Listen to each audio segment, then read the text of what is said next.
දැන් මම ඔයාලට කියලා ගන්නේ ෆෝන් එකේ හෝම් ස්ක්‍රීන් එකේ සබ්ස්ක්‍රයිබර්ස්ලා කවුන්ට් කරගන්නේ ඩිස්ප්ලේ කරන්න කොහොමද කියලා. ඔයා ප්ලේ ස්ටෝර් එකට ගිහිල්ලා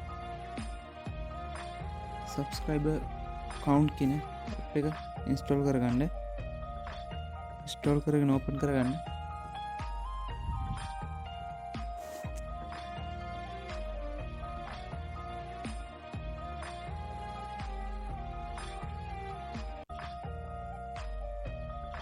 මෙතන ඔයාගේ YouTube channel එකේ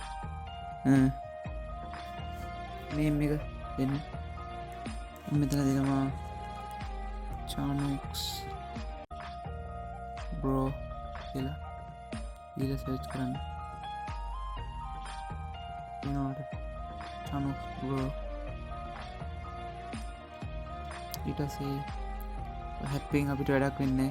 ඊට පස්සේ ඔයා මින් ගිල්ලා යන්න. ගියාට පස්සේ මෙතන තියෙනවා subscriber count කියලා.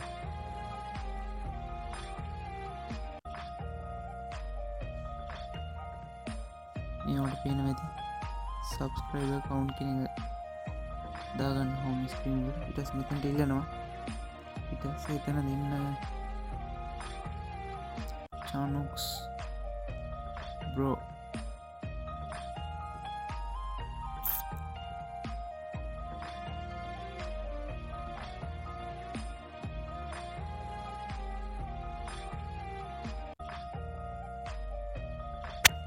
ඊට පස්සේ පේන ඇති මෙතන subscribersලා count එක ෆෝන් එකේ